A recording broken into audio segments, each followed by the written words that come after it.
Ouais les potox, c'est Antox et bienvenue dans cette nouvelle vidéo consacrée à la critique de l'épisode 33 des apprentis champions. Alors on a eu un épisode qui était un peu plus intéressant quand même que l'épisode d'hier, en même temps c'est pas très compliqué. Alors plus intéressant ne veut pas forcément dire que ça a été un bon épisode, loin de là. Mais il s'est quand même passé plus de trucs qui ont suscité en tout cas mon intérêt. Bon alors déjà à l'ouverture de l'épisode c'était extrêmement bizarre, ça commençait quand même mal parce que en fait on était censé poursuivre l'entraînement des rouges par rapport donc au cliffhanger de l'épisode dernier, sauf que on n'a pas du tout démarré par les rouges. En fait on est retourné à l'hôtel voir en fait ce que les jaunes étaient en train de faire. D'ailleurs cette séquence elle était vraiment longuée parce que c'était une séquence où ils faisaient un petit peu n'importe quoi, genre enfin ils s'amusaient je dis pas, c'était peut-être très cool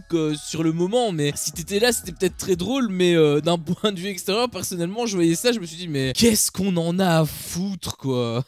Bon heureusement ça a pas été très long puisqu'on est quand même vite parti sur la chose qui nous intéressait le plus, enfin qui nous intéressait le plus, c'est un grand mot mais étant donné qu'on a rien à se mettre sous la dent c'est un petit peu ce qui nous intéresse le plus, mais par défaut. Du coup c'était l'entraînement qui s'était beaucoup moins bien déroulé quand même que au début, puisqu'ils étaient pas trop synchro, ils avaient quelques petits problèmes. Après bon ils devaient aussi se mettre d'accord, ils devaient aussi simplement communiquer. D'ailleurs par rapport à ça, PAB avait été un petit peu virulent à ce niveau là, parce qu'à un moment donné ils étaient en train de parler du coup, et PAB il les a un petit peu recadrés, il a un petit peu tapé du poing sur la table. Alors moi j'adore quand PAB tape du poing sur la table, mais parfois je le trouve injuste, d'autant plus que là eh bien ça me paraissait quand même extrêmement pertinent, parce que il fallait qu'ils se mettent d'accord. Du coup justement le fait de communiquer, le fait de justement se donner des indications pouvait leur permettre de s'améliorer. Donc j'ai pas trop compris en fait pourquoi est-ce que PAB était pas content. Après encore une fois on a eu qu'une petite partie, si ça tombe ça faisait 15 minutes qu'ils étaient en train de discuter, si ça tombe ils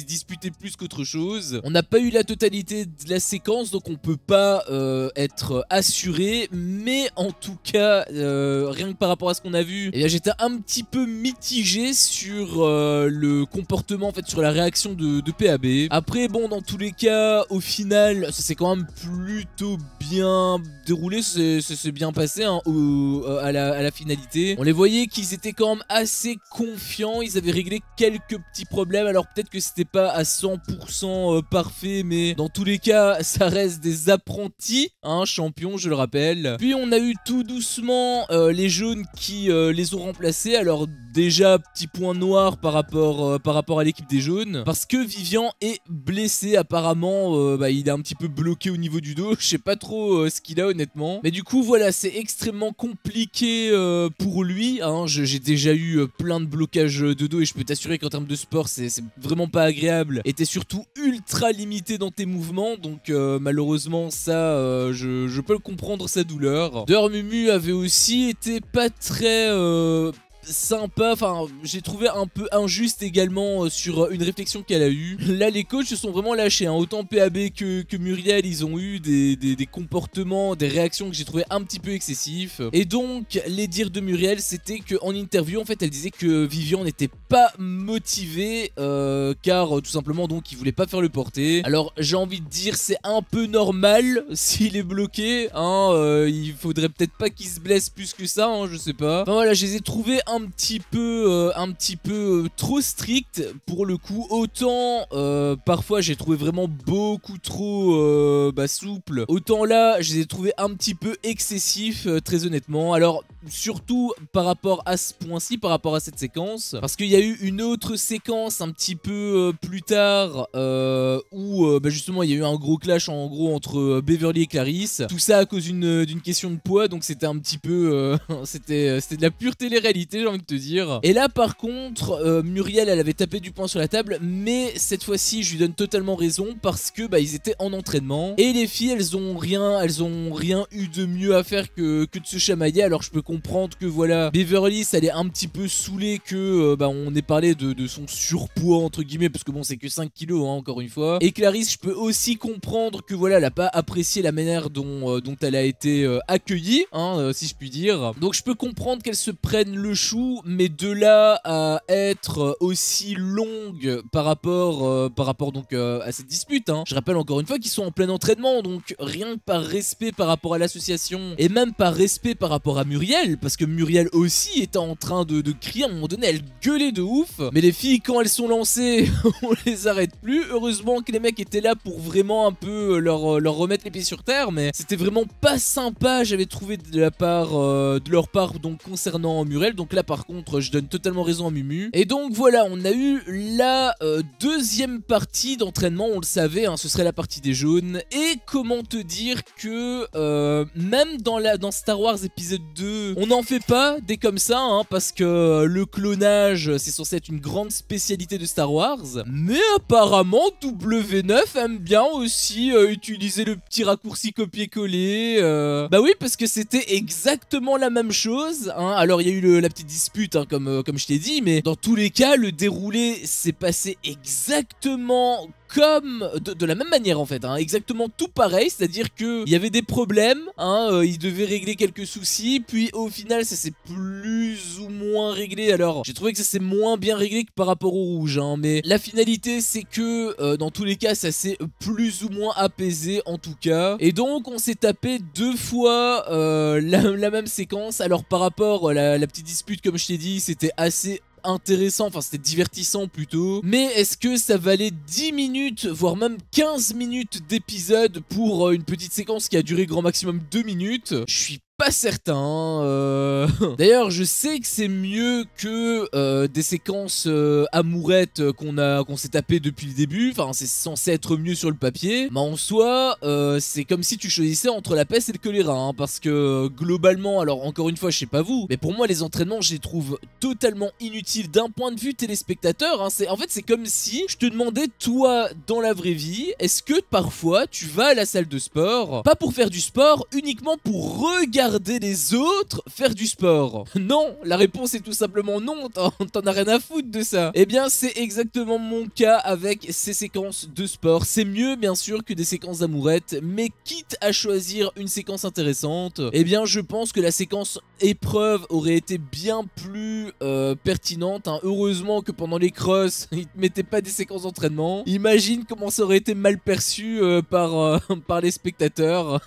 Donc les jaunes, parce qu'on va quand même parler un petit peu d'entraînement, c'était débrouillé un peu bizarrement, hein. Comme je te l'avais dit, il y avait eu quelques problèmes, bon, hein, comme les rouges, hein, finalement, mais c'était un petit peu plus récurrent, un petit peu plus lourd, si je puis dire. C'était bon, de toute façon je te l'avais dit, hein, Beverly elle était le gros point faible. Je te l'avais déjà dit donc quand on avait parlé donc des éliminations. C'est pourquoi justement moi je me dirais que peut-être Greg serait mieux, hein, à choisir s'il devait y avoir égalité donc entre lui et Beverly. Et ça s'est parfaitement illustré ici, puisqu'elle avait de gros problèmes. En tout cas c'est ce que les autres arrêtaient pas de pointer du doigt, notamment Simon d'ailleurs. On l'a un petit peu plus vu, je suis pas encore certain qu'il devait rester dans l'émission, hein. Pour moi il devait bien évidemment partir, mais au moins il justifie un petit peu sa place dans la compète. Donc voilà, Beverly était le gros point faible, c'est pour ça justement qu'il y a eu un petit clash donc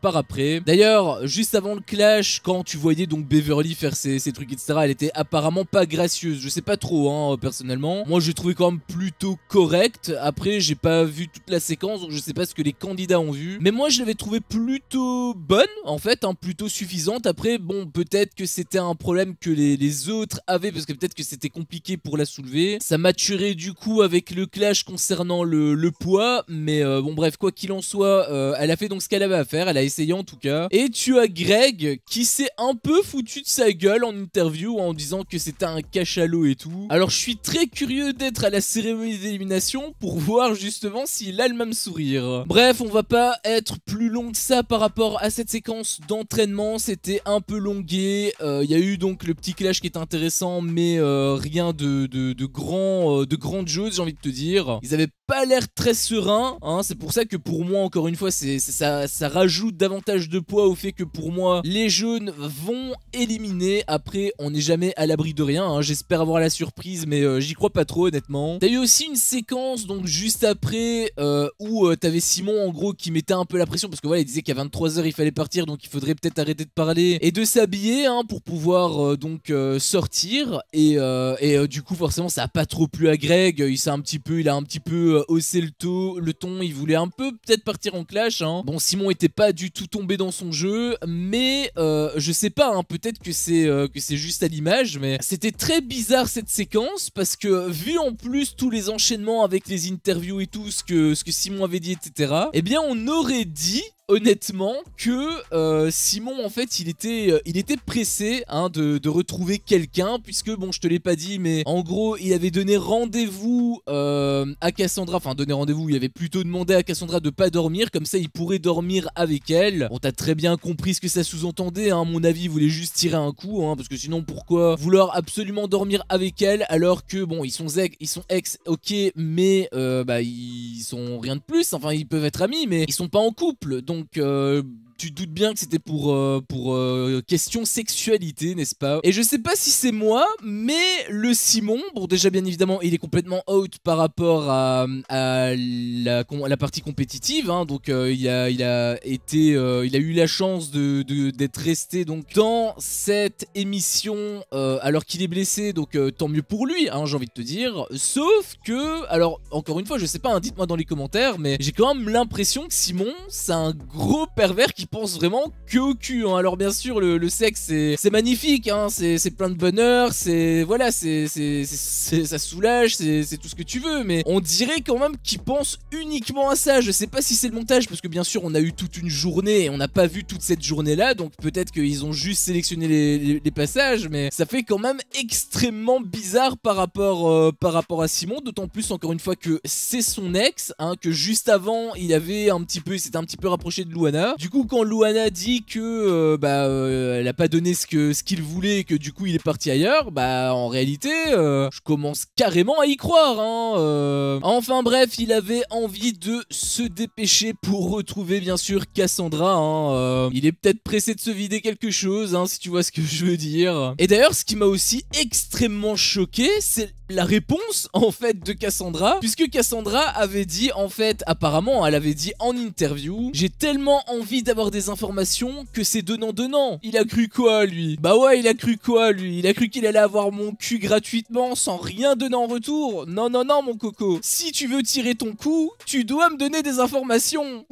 Alors c'est un petit peu comme ça que j'ai pris cette interview, j'ai trouvé que c'était ultra choquant, franchement j'ai entendu ça mais j'ai halluciné. Entendre Cassandra tenir de tels propos, je me suis dit vraiment c'est totalement décomplexé hein. Alors je pense que dans tous les cas c'était quand même maladroit de sa part, puisque bon ça c'était en interview qu'elle avait dit ça, mais à Simon apparemment elle a un petit peu refusé. Alors refusé, oui et non, en fait je sais pas trop parce que Cassandra, quand elle avait répondu, on aurait dit de manière réticente, quand elle l'avait répété aux autres, voilà, elle avait l'air d'être claire et précise là-dessus. Mais j'avais trouvé quand même qu'avec Simon, elle était un petit peu ambiguë, donc est-ce que elle aurait pas retourné sa veste? Est-ce qu'elle aurait pas un petit peu fait des appels de phare en lui faisant comprendre que oui, elle voulait, mais que en fait, aux yeux du public, là, absolument pas. Je sais pas, honnêtement, avec Cassandra, j'arrive pas trop à la cerner, mais quoi qu'il en soit, tout ça, on en a rien à foutre. Puisque elle a pris sa décision, elle a fait son choix clairement, et ça joue pas du tout en la faveur de Simon, puisque Cass a appris justement elle a eu la révélation, la grande révélation avec Giovanni quand il avait parlé donc à Simon, et donc tous les trucs que Simon avait ressortis concernant voilà le fait que il était parti ailleurs, etc. Je sais plus c'était quoi la phrase exacte, mais le fait qu'il ait dit cette phrase là, bah forcément ça a beaucoup marqué l'esprit de Luana. Elle avait justement répété à Cassandra, elle lui avait fait comprendre que voilà, si Simon allait vers elle, c'est parce que elle pouvait lui donner ce que Luana ne lui avait pas donné, donc en sous-entendant énormément que elle est le second choix. Et je pense que c'est le cas hein. Je pense qu'en réalité Simon il rêverait d'être avec Luana, sauf que bah, elle a pas envie, et lui le truc c'est que il a envie de se vider hein, quelque part, donc il s'est apporter à Cass, c'est le point de vue de Luana. Je suis d'accord avec ce point de vue là. Par contre Cassandra, elle était pas trop d'accord, elle avait pas voulu, elle acceptait pas en fait le fait d'être un second choix. Elle avait même de gros problèmes je trouve de confiance en elle hein, parce que en fait quand tu y réfléchis, c'est elle qui instaure toujours la compétition avec Luana. Luana elle dit jamais rien contre Cassandra, je pense que même sa démarche en fait par rapport à Cassandra, je pense que la démarche de Luana vis-à-vis d'elle, je pense sincèrement que en fait elle lui avait révélé ces informations là pour pas qu'elle tombe dans le panneau en fait. Et au final Cassandra, dans sa grande compétition éternelle, eh bien au lieu de prendre, bon de toute façon elle les a pris les informations, mais en plus elle en a rajouté en prenant mal justement l'attitude de Luana, alors que j'ai pas spécialement trouvé qu'elle avait mal réagi, hein, qu'elle avait été hautaine ou quoi, c'était pas trop comme ça que je l'avais ressenti honnêtement. En plus elle avait lancé quelques petits pics quand même à Luana, forcément ça lui avait pas trop plu, le ton est un petit peu monté, alors c'est pas parti au gros clash hein, comme on en a l'habitude, mais on était à deux doigts je pense quand même. Et au final elles se sont un petit peu alliées, alors indirectement dans le sens où voilà elles se sont donné des informations mutuellement utiles, puisque donc Luana a révélé à Cassandra que voilà c'était un petit peu la roue de secours, et Cassandra justement elle avait révélé, et même tout le monde l'a confirmé, que Simon ne pensait pas la même chose de Luana quand il parle à Luana et quand il parle aux autres d'elle. Donc voilà, en gros il tenait un double discours. Bon, de sa part en soi ça me choque pas trop, mais ça c'est peut-être dans un second temps, peut-être qu'en réalité Luana elle s'en fout, je pense honnêtement qu'elle s'en fout. Quoi qu'il en soit, là le plus important c'est bien évidemment le gros clash qu'attend Simon par rapport à Cassandra, étant donné que en fait elle l'attendait hein, elle était même à côté de Nicolas qui a eu un petit sourire sournois, hein, un petit sourire un petit peu malsain j'avais trouvé. Il prenait vraiment un malin plaisir de la situation, ça se voyait que voilà lui les embrouilles, quand ça le touche pas par contre il s'en délecte hein, alors que quand c'est lui qui est dans les embrouilles là il commence à faire le petit bébé cadum. Et donc voilà, l'épisode nous a laissé sur ce cliffhanger hein, où tu vas juste avoir Cassandra qui va passer un savon à Simon, ils vont discuter vite fait et après voilà ils vont partir chacun dans leur coin, en tout cas j'espère hein, parce que bon si Cassandra au final elle part avec Simon, le cliffhanger hein, il servirait totalement à rien, donc j'ose espérer quand même que ça va porter ses fruits. Mais voilà, on a eu donc ce cliffhanger. Qu'est-ce qui va se passer? Honnêtement moi j'en ai un petit peu rien à foutre, ce qui m'intéresse le plus c'est l'épreuve qui va probablement démarrer lors de la seconde partie de l'épisode, en tout cas je l'espère hein, parce que bon là on a vraiment rien eu ces derniers épisodes, là ce serait un petit peu le moment de rehausser le niveau. Après honnêtement, vu le rythme que ça, le rythme ultra lent que chaque épisode a, je pense sincèrement qu'on va seulement avoir l'intro. Après bon, c'était ce que j'avais déjà dit à l'épisode d'avant et au final on n'a pas eu l'intro non plus. Donc je croise les doigts, hein, on ne peut faire que ça malheureusement, donc on verra dans tous les cas dans l'épisode de demain. Sur ce, c'était mon avis sur cet épisode. Si mon contenu te plaît, fais-le moi savoir en me laissant un énorme pouce bleu. À chaque fois que je vois ça, je vois que mon contenu plaît et donc moi ça me motive à continuer. Si t'es pas encore un peu tox, qu'est-ce que tu attends pour me défoncer ce gros bouton rouge? N'hésite pas à activer la cloche pour ne rien louper et je te dis à la prochaine pour une prochaine vidéo. Ciao.